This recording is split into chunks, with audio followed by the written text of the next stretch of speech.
बिस्मिल्लाहिर्रहमानिर्रहीम। अस्सलामु अलैकुम वरहमतुल्लाहि वबरकातुहू। खुशखती की क्लास में खुश आमदीद। आज हमारा सबक नंबर 22 है, जिसमें हम सीखने जा रहे हैं नून जब वो लफ्ज़ के आखिर में आए। और असल इसका टॉपिक है कि जब दो दो हरफों को जोड़ के हम 4 हरफी लफ्ज़ बनाएं तो वो कैसे लिखा जाएगा और कैसे पढ़ा जाएगा।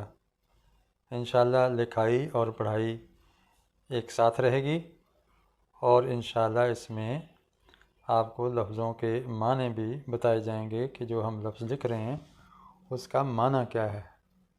तो आज हम इंशाअल्लाह नून की प्रैक्टिस और 4 हरफी लफ्ज़ों की प्रैक्टिस और हर लफ्ज़ का माना और उसको पढ़ने का तरीक़ा और तलफ़ुज़ ये हम सीखने जा रहे हैं। ये आपके सामने मोटे क़ात में नून बन गया है। आप लिखाई को देखते भी जाइए और साथ साथ पढ़ते जाइए। और ये मैं पढ़ने की दावत उन तलबा को दे रहा हूँ जो इंग्लिश मीडियम या अरबी मीडियम में हैं, उर्दू नहीं पढ़ सकते, उसमें पढ़ने में दिक्कत पेश आ रही है और मुश्किल समझते हैं, तो वो इंशाअल्लाह उर्दू पढ़ना भी जान लेंगे। सबसे पहले हम लिख रहे हैं बे रे बर ते नून तन।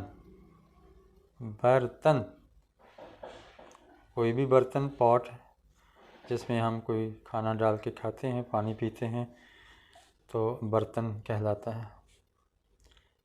जर जीम रे, देखें जीम के साथ रे जब जोड़ेंगे तो बिल्कुल जीम की नोक के नीचे रे का मोड़ देंगे, उसका सर बनाएंगे और रे को नीचे नहीं उतरने देंगे बुनियादी लकीर से।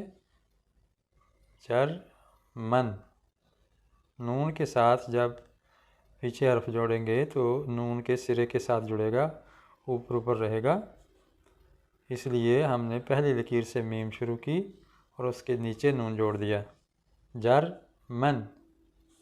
अब जर्मन एक मुल्क का नाम है जो यूरोप में है। दर, दाल रे दर, जीम नून। फिर गौर से देखें, ये जीम का सर और उसकी जीम की चूंच के नीचे नून हमने नीचे शुरू किया और बुनियादी लकीर से हमने इसका दायरा मोड़ना शुरू कर दिया। दर्जन, दर्जन 12 अफराद पे मुश्तमिल एक दर्जन होती है। जैसे एक दर्जन अंडे, यानी एक दर्जन में 12 अंडे होते हैं। दर, दाल और रे में फ़र्क सीखें। ये देखें, दाल ज़रा ऊपर से यूं झुकी हुई है और रे बिल्कुल सीधी है। अलबत्ता नीचे वाला हिस्सा दोनों का बराबर आ रहा है, नोकदार। दर शन, शीन नून शन। तो जब भी हम नून के साथ हर्फ जोड़ेंगे पिछला, तो उर्दू लिखाई में नून के पहले सिरे के ऊपर जोड़ेंगे।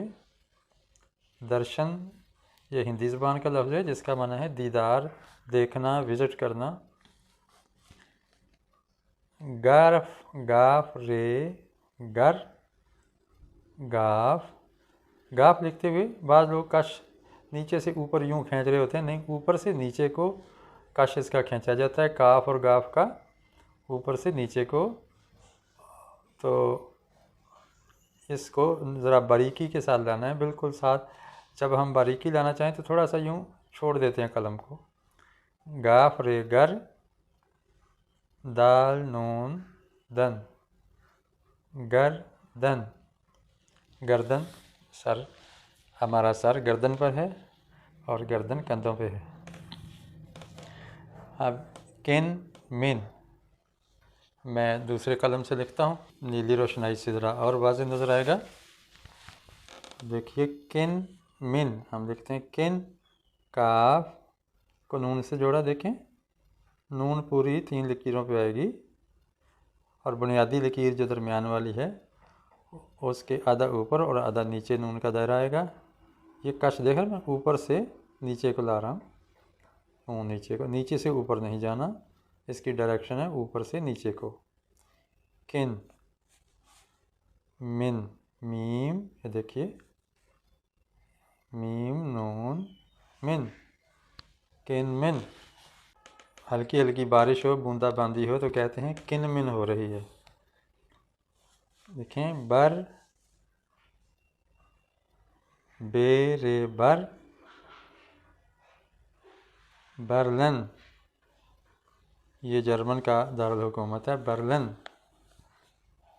यह सर, सीन रे, सीन के साथ जब रे जुड़ेगी तो नीचे उतरेगी लकीर से और दोमदार होगी, बारीक होगी। सर जन, सर्जन। देखें ये ख्याल रखना, बाज़ लोग जो है ना वो लिखते हुए इसको बहुत लंबा यूँ यहाँ तक ले आते हैं, जबकि इस जीम की चूंच के नीचे ही इस नून की नोक आनी चाहिए, ये अच्छा लगता है। उसूल भी यही है। सर्जन, सर्जन आप जानते हैं कि जो जर्राह होता है, सर्जरी करता है, जो डॉक्टर चीर फाड़ करके ऑपरेशन करता है उसको सर्जन कहते हैं। सुन गुन, देखें सीन के साथ नून जा कैसे जोड़ रहे हैं, सुन सीन पेश नून सुन। गाफ कुंडल वाली बना दी हमने। ये देखें लफ्ज़ को किधर से शुरू करना है और किधर को ले जाना है, ये रुख देखा करें। इसी तरह आप भी लिखाई करेंगे सुन गुन।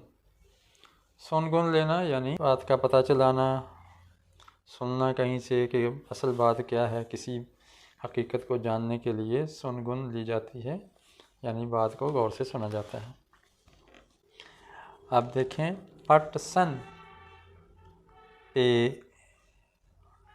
टे पट, पट पे टे पट और सीन नून सन, पटसन। पटसन एक पौधा है जिसके छिलके से, जिसके तने के छिलके से बोरियां बनती हैं। बहुत ही किसी दौर में उसको गोल्डन रेशा कहा करते थे, सुनहरी रेशा। तो पटसन ये बांग्लादेश के इलाके में बहुत ज़्यादा होता है जहाँ पानी ज़्यादा हो। पटसन एक फसल है। अब इसके बाद देखें कम सिन, काफ मीम, देखें ऊपर से नीचे को कश ले रहा हूँ, कम। तो मीम लिखते हुए ख्याल रखिएगा कि बाज़ लोग मीम यूँ लिख देते हैं यूँ करके, ये गलत है।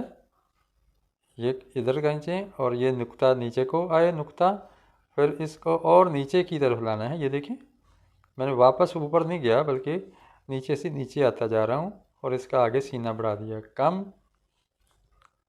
सिन, छोटी उम्र का, सिन अरबी ज़बान का लफ्ज़ है और कम फ़ारसी का, दोनों मिलके एक लफ्ज़ बन गया कम सिन। जैसे राशिद मिनहाज का सबक आपने पढ़ा तो उसमें उनको लक़ब दिया गया कम सिन शहीद, यानी छोटी उम्र का शहीद। अब देखिए, देखें बे का दंदाना ऊपर से नीचे को और नून अपनी असल जगह पे आ गया। बन, ये दो चश्मी है, गौर से देखना। ठे नून ठन, बन ठन। भाई आज किसकी शादी पे जा रहे हैं, बहुत बन ठन के आए हैं। तो यानी बनाव संगार करके, मेकअप करके और अच्छे कपड़े पहन के, नहा धो के कोई आदमी आए तो उसको कहते हैं बन ठन कर आया है। इसी तरह आप देखें छे, ये छे, देखिए दो चश्मी है कैसे डलते हैं। छे, यहाँ से दायरा शुरू करेंगे, ये नीचे को यूं गोल होगा। छन, छन छन, बच्चों का एक खिलौना होता है छनछना, उसकी आवाज़ को छन छन कहते हैं। और सराइकी लोग छन छुन बोलते हैं हफ्ते के दिन को, छन छुन। तो ये हमारा नून वाला सबक हुआ, आपने अच्छी तरह इसको देख लिया, तो उम्मीद है आपको फ़ायदा हुआ होगा। आप इसके मुताबिक ख़ुद भी प्रैक्टिस करें और मेरे व्हाट्सएप नंबर पे इसको इरसाल करें, सेंड करें। मैं इंशाल्लाह आपकी लिखाई पे तबसरा करूँगा और आपको रिस्पांस दूँगा इंशाल्लाह। अस्सलामु अलैकुम व रहमतुल्लाहि व बरकातुहू।